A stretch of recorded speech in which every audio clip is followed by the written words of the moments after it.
So, what is depression exactly? Well, it's a preponderance of negative emotion, which seems self-evident. Depressed people are sad and frustrated and disappointed and grief-stricken. They have low self-esteem. They tend to feel all negative emotions simultaneously in a manner that's paralyzing. If you have the proclivity to feel one negative emotion more intensely, you have the proclivity to feel them all because they co-vary, which means they tend to occur together. And that's because all negative emotions are the manifestation of the abstraction of a behavioral system that stops you from moving forward or moves you backwards, or in another variant, prepares you to fight. Anger is a mix of positive and negative emotions, so it's a bit more complicated. If you feel a preponderance of negative emotions, you tend to be paralyzed and to withdraw, to be frozen in place and to withdraw. Now, if you're depressed, you also experience an absence of positive emotion. And positive emotion is linked to movement forward, and it manifests itself in curiosity and the desire to play, and more particularly in hope, and it makes itself known as a marker that you're moving towards valuable goals. And so depression takes you out in a sense such that you don't feel any positive emotion in relationship to goals. Nothing seems worthwhile, which is the absence of goals, and it also floods you with negative emotion. And treatment for depression, pharmacologically or behaviorally, psychologically, can address either the deficit of positive emotion or the excess of negative emotion, or both. And so antidepressants, known as serotonin reuptake inhibitors, tend to modulate the degree to which negative emotion propagates neurologically, where antidepressants like bupropion or Wellbutrin tend to increase the probability that positive emotion will make itself manifest. And sometimes people who are treated biochemically for depression are treated with SSRIs, selective serotonin reuptake inhibitors, and with drugs like Wellbutrin. There are mixed antidepressants. And so, because antidepressants work upon occasion, people also tend to think or make the claim that depression is fundamentally a biochemical disorder, and that begs the question, what do you mean by fundamentally and what do you mean by biochemical? And the situation is much more complex than the mere reduction of the condition to a biochemical abnormality might indicate. When I was doing differential diagnosis for depression, and differential diagnosis means specifying the nature of the problem, distinguishing it from other similar problems, and then formulating something approximating a treatment plan, one of the things I tried to determine as a good behaviorist was whether the person who was suffering a dearth of positive emotion and an excess of negative emotion was suffering because they were ill in the strictly physiological sense, which might also mean that something had gone wrong biochemically, let's say with the serotonin production system, or whether they were suffering from the cumulative micro and macro catastrophes of life. And so one question might be, well, are you depressed, or do you just have a terrible life?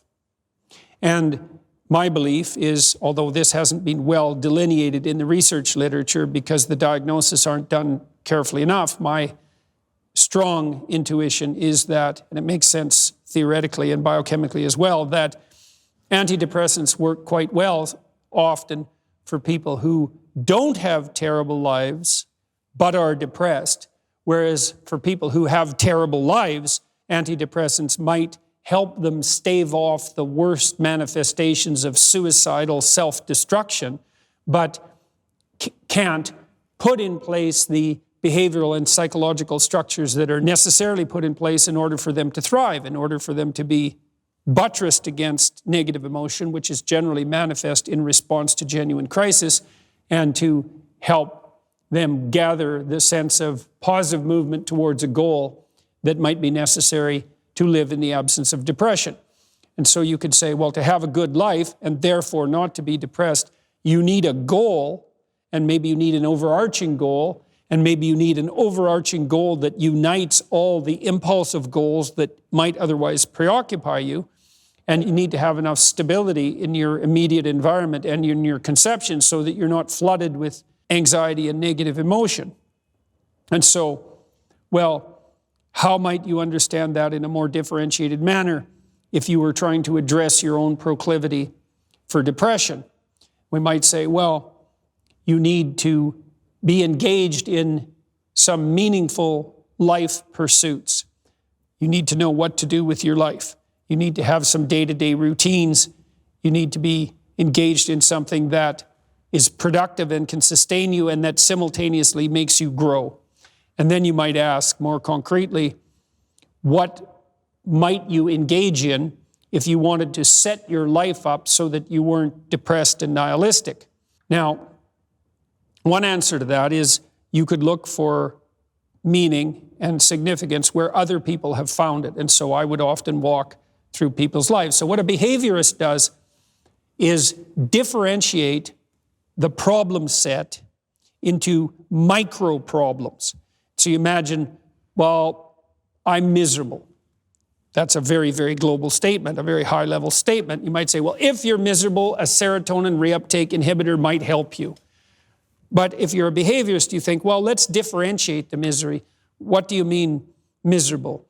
You might say, well, do you have an intimate relationship? Because often in life, people would like to establish a productive and generous and mutually sustaining intimate relationship. And so the person might say, well, I've never had a partner. I don't have a partner now. I'm really lonesome. I'd really like to have someone, but I've never been able to make it happen. Or they might say, well, I do have an intimate relationship. I'm married, but my marriage is a complete bloody disaster. So it's okay. So now there's one source of misery and one domain that could conceivably be improved. And then you might say, well, do you have any friends? And the person might say, well, I spend almost all my time online or alone. And yeah, I have a couple of friends, but we don't see each other much. And so then you say, well, how often do you see your friends? You say, well, my best friend I spoke to my best friend on my phone 2 months ago for about half an hour. And we didn't really talk about anything important. It's like, okay, friendship, not doing so well, another box of misery. Well, do you have a job or a career that sustains you? And someone in real desperate straits might say, well, you know, I've been fired from my last 3 jobs, and right now I'm collecting unemployment, but that's going to run out, or welfare, that's going to run out in 3 months, and I really haven't been able to get a handle on my productive labor. And so I spend a lot of my time just lying around wondering what in the world I should do, or I'm online looking at porn, or it's like, okay, the whole job and career thing, that's pretty much a catastrophe too. How about your educational background or your plans for education? Well, I've had a pretty spotty educational pathway. I didn't finish high school, or I went to college, but I dropped out, or I'm embarrassed about my academic record, and I'm really not doing anything to expand my horizons on the educational front. It's like, okay, got that. What do you do with your time outside work? Well, as I said, I don't really work. Okay, well, what do you do with your time? So, well, I waste a lot of time. I waste a lot of time on social media, maybe 8 hours a day, which, by the way, was the median amount of time that my students claimed to waste when they were going to university, 8 hours a day. And do you feel any better because of the things you do online? I said, no, usually it just makes me feel worse. I see the wonderful lives other people are having, and that just reflects back to me how miserable and useless I am. Or I spend a lot of time reading the comments of demon trolls, and that just makes me feel hopeless about the human race. It's like, okay, nothing productive in terms of use of time outside of work. We put that on the box. What about your resistance to temptations, common temptations? Well, I use a lot of pornography, and twice a week I go out and get so drunk that the next day I'm pretty useless, and I'd probably do that more, except I don't have enough money. Oh yeah, now and then I also have a cocaine habit, but that's expensive too. So, okay, alcohol, drug problem, that could conceivably be rectified.